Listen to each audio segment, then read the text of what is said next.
Hi, everyone. Welcome to the Junction Podcast. This is Lisette Nieves, and this is where we get to talk to people about key moments in their lives where they had to pivot, where they had to transition, where they found themselves, they found their direction, they found their calling. I'm excited to have our next guest, which is Dr. Gisele Castro. She is the president and CEO of Exalt.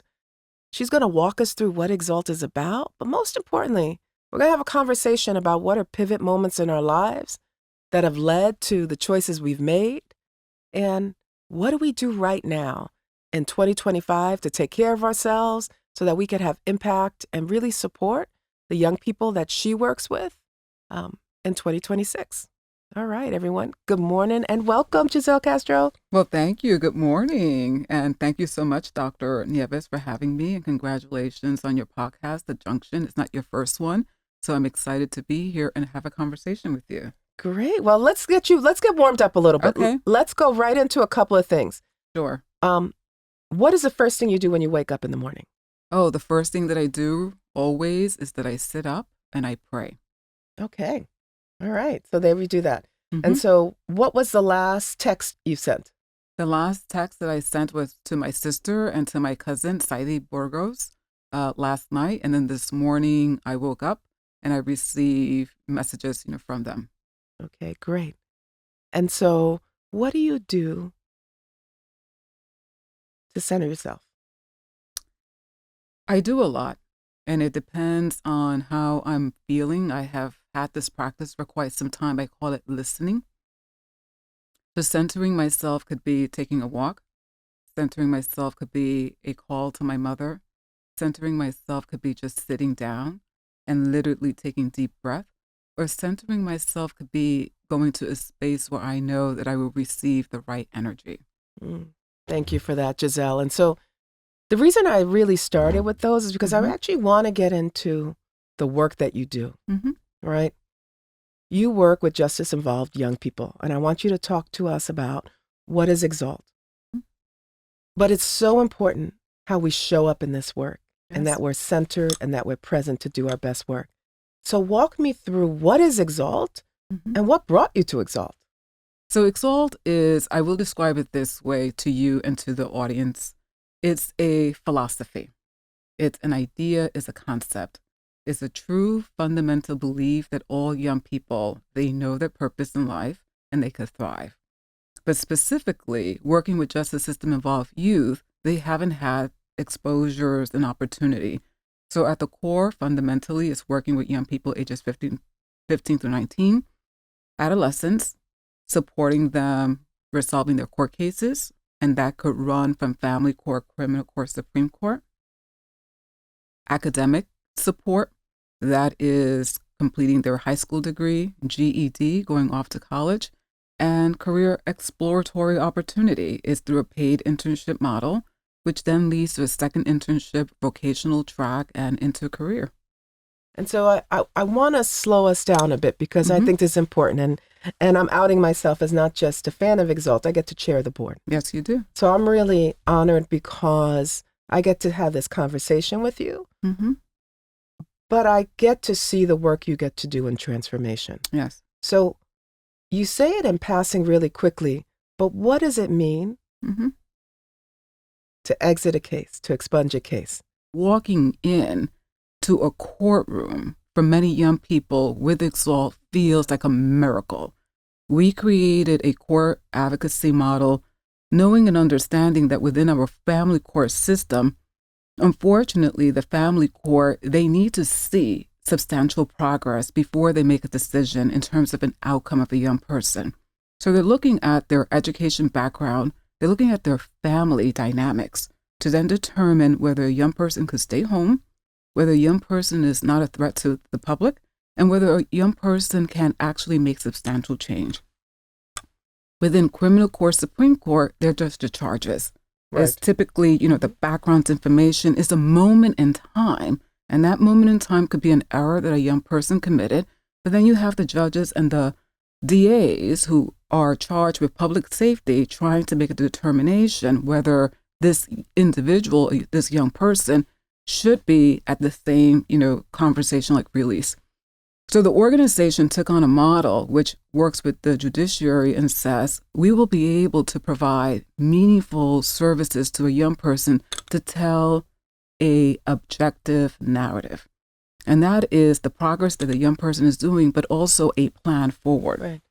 And so this is what I particularly get so inspired about, and I want our listeners to understand, which is that exalt really becomes the intermediary that becomes the arm that the judicial system trusts to say what could be the next steps for a young person. Exactly. Because we know that if, particularly in juvenile court, if there isn't a parent or someone else there, what are they, 2 or 3 times as likely to serve harsher penalties, right? Yes. Think exalt serves all these purposes to make sure a young person has an opportunity.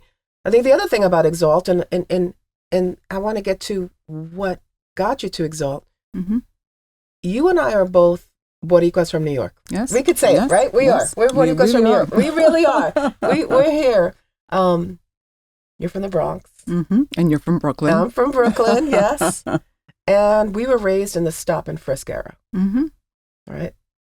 So many of our, particularly male peers, we saw do time.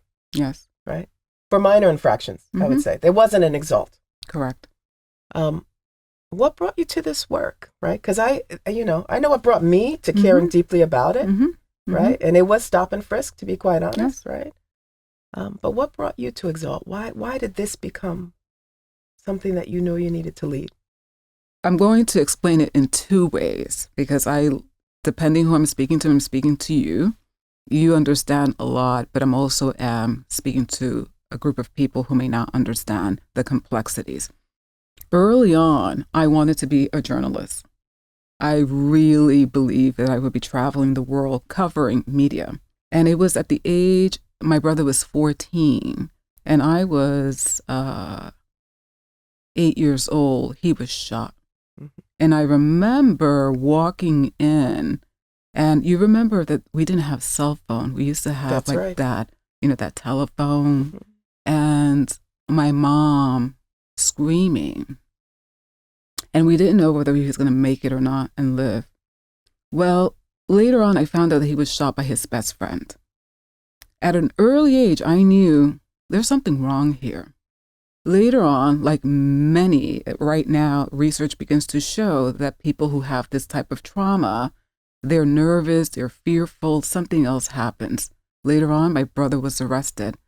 But I remember that he was always in the gifted and talented classes, brilliant. I would say that of all conversations that I could have, he is the one who inspires me intellectually, even today. So I knew that there was something wrong with the system. I didn't understand poverty because on Sundays, we still have this practice where my family comes together. There is dinner, this performance of el trio, poems, reading, writing. And my dad used to say something that I hear many of our families say. Yeah. I may have money for my daughters to go to college, but I may need to have money for his eldest son for either prison or the cemetery. And, living in a home where the women are strong. Yes. And we didn't have answer to a judicial system. I used to find them brilliant. I still find them brilliant. I felt deeply that I had a calling to understand how do systems work in this country. That's right. But then also, how is it that we offer systems an opportunity to ensure that many families are not suffering the way that I saw my mother, my father, my brother suffer. And also the collateral consequence. I knew at an early age because my grandmother died at the age of 106, and the coffee table conversations that we would have would be, esto tiene consecuencias en la familia entera, which means like the entire family would suffer. Mm-hmm. And I believe fundamentally that there is a way to create a pathways for what people don't discuss is for family to really heal. Yeah. And when families heal, community to heal. So then I did the standard thing. I went to John Jay College. I wrote a concept paper. I graduated. I went to Pace University. I went to Oxford. It was an argument that I was having. How is it there are no models to support young people who are impacted by the juvenile justice system, but more importantly, understand its system itself? Yeah. So that the system can then give fair sentencing. What a powerful model, right? Because, and the narrative, because I could also think through pivot points in my life. People always say you can't learn from other people's mistakes. I don't believe that. Yes. You actually can. I could think of quite a few names of incredibly talented people who we had to support through commissary and other ways. And that's not the way it would have been that we wanted. Correct. So thanks for sharing that pivot moment, because it was a point that made a huge difference. And what I also feel so profound about that story is that it's also about the narrative out there is that, particularly for those who are incarcerated and have experienced family trauma, we all sit in that, right? That there isn't love there. There's enormous love. And there's enormous weight that the collective family carries for the consequences. Yes. One of the things you do about Exalt, and this is where I'm going to get a little geeky into some of the research. The research, and we've seen this regarding, you love it because you did a brilliant doctoral work of which you received distinction. And so congratulations on that. Thank you. And thank you for creating the program, the doctoral program, which I know that you always pause and you look at me and it's like, why is she thanking me? But thank you for ensuring that I had an opportunity and so many doctors and leaders, and for creating a real leadership pipeline. Gisele, thank you for saying that. Yeah, it's actually one of the beautiful things that I've been able to achieve. I co-founded the Doctorate in Leadership and Innovation at NYU Steinhardt. Yes. And I co-founded it with Dr. Anderson. And I believe even to this day, we may be the only doctorate where 2 people of color founded it. I'm still inspired by it. But, I'm proud, immensely proud. And that you're leaving legacy that outlives you. Well, thank you. Thank you. That means a lot. Though this isn't about me. I'm going to go back to you right now. But it is. But I do, I think what's important about it too is that why we built the program and why I'm so excited to platform your work here is because we know there are incredible leaders around the world that are doing levels of innovation at understanding systems and providing kind of a solution or an alternative in a way that makes enormous change. And that's why, there's no greater work than seeing someone like you doing this work in New York, and seeing someone like Singapore rebuilding their entire pre-K model, or seeing someone in Abu Dhabi reimagine what an apprenticeship program system is, right? So this is, so you guys fill us too. But one of the things that when we think about research and what we've seen, particularly with court-involved young people, is that we say, guess what? Or justice-involved young people, you got in trouble, so what are we going to do? We're going to isolate you. We're going to pull you from your community. We're going to keep you in a separate environment. This is what we're going to do. It's almost a clinical response of isolation. And that's exactly not the developmental approach that you have. In fact, you defy all of that. Talk a little bit about why you actually provide more exposure for young people. And tell me about that. So a few things, when we look at our young people, I love young people, by the way. And you have to do this work you really do. Teenagers are expert of themselves. Yeah. You ask a young person, any young person, what is it that they want to do? They may not have a good sense of where they're going, but they have a clear sense of their identity. And it is typically the adults that starts to disrupt their pattern of thinking as opposed to supporting them. So I think a lot about Exalt, it operates like the Montessori, model. It engages with young people knowing that they indeed have answers. And also that they're entering this process, as Ira Shore, talks about, their fear for self. Their fear for self as a 15-year-old, and especially in the court system, they're treated as an adult. They can't see exactly what a career could look like, what are their options, especially when they're burdened with so much responsibility. So the exposure that we give them is through our internship model. We have relationships with hundreds of business sectors throughout New York City. And we're asking, like lawyers at the Innocence Project who are working so hard to vacate a sentence to mentor one of our young person. We're asking some of the higher end art galleries in New York City to mentor our young person. We're asking Sprouts, Culinary Institute, some of the executive chefs of New York City who, want to be the next Kwame of the world to mentor our young person. What it does is that it begins to disrupt a young person's way of perceiving themselves, what they have been told, the limitations that people give them in a short period of time, in 4 months and a half, which is a 21-week cycle, where they begin to not hear that anything is possible. They're putting it into practice.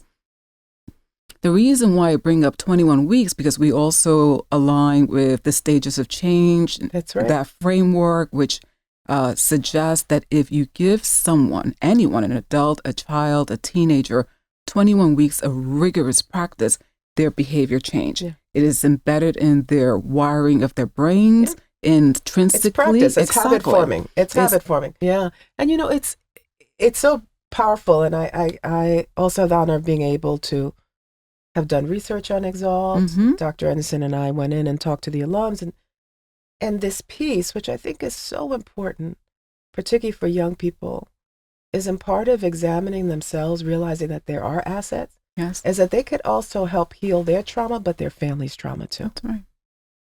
That is such a powerful way of building agency and sense of self. It's pretty extraordinary. It really and is. in fact, every young person deserves that, right? They do. This is not just about one group of young people. Every young person deserves that. What are you seeing and hearing about young people and the court system, and what should we be doing? So nationally, it sounds like we have some crisis. We don't. Okay. We have seen that arrests indeed has gone down. So the narrative is right. So the narrative is we have a federal narrative that's right, criminalizing. Correct. Right. What happens is, in terms of the national discourse, is that we have social media. We have a lot of news outlets that they want to target and sensationalize, those serious cases. So then it seems, in terms of perception, that we are indeed in a crisis. Well, if you couple that with what has happened during COVID, that you have a lot of young people who are not in school, who are not engaged, not just court involved, but across the board, young people are not engaged in school. The perception of young people at this moment is that we don't know what to do with them. You look at also summer youth employment. We're not hiring young people, since COVID. There's not a lot of rich services, for youth. So what I believe that the national discourse has to be is a collective conversation.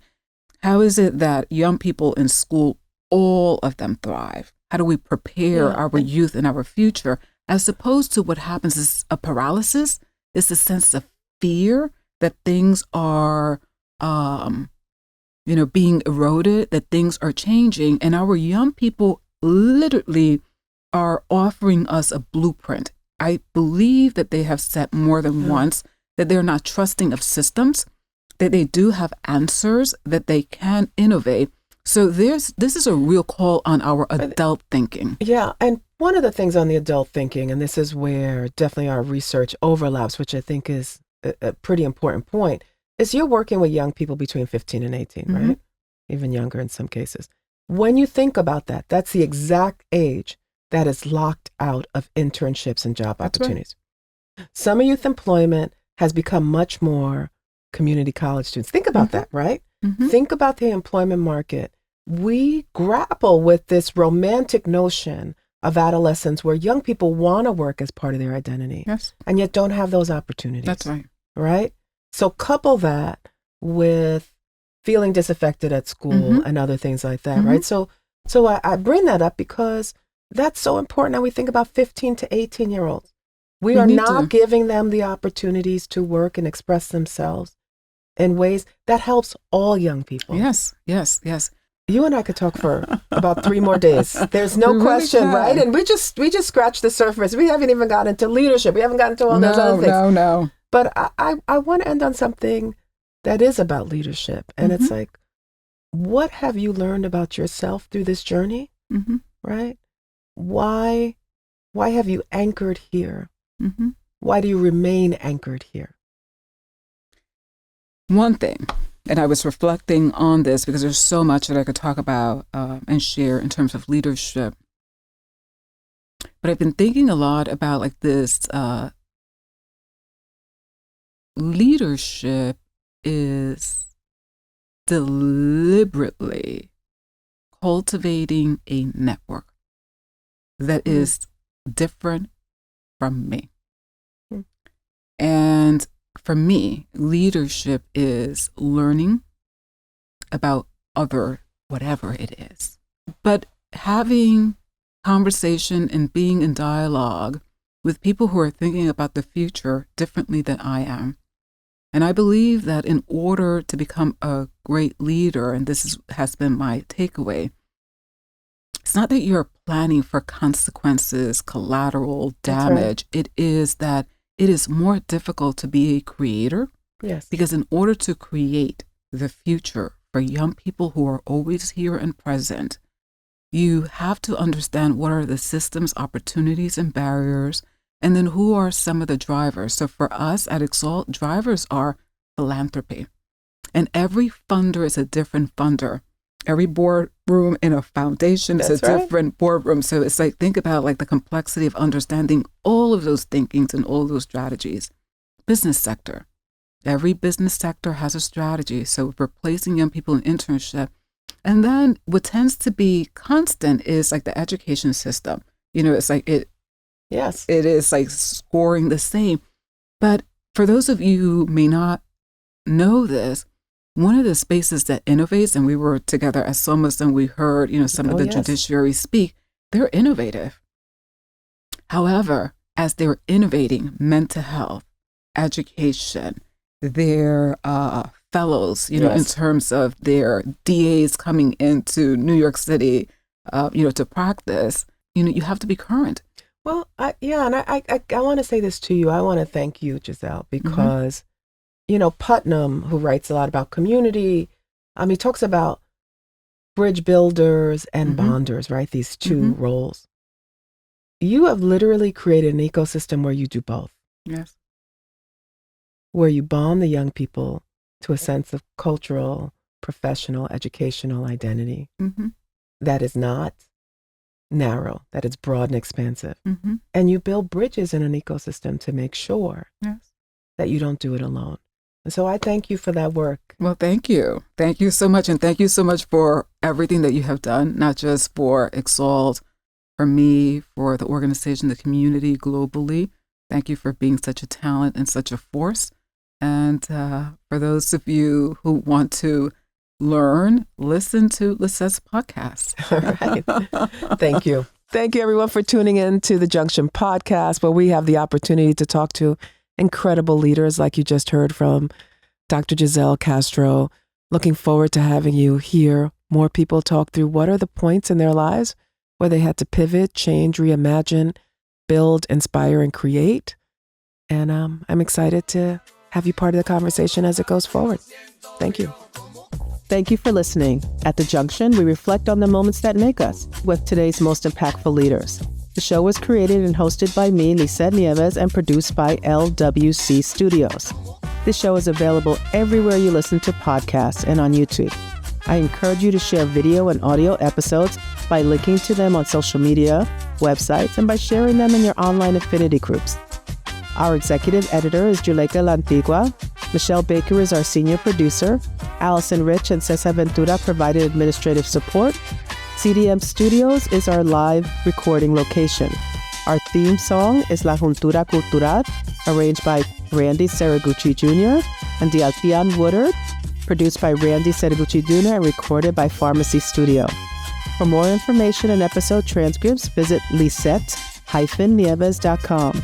If you'd like to reach out, please email us at hello@lnieves.com. lwcstudios.com.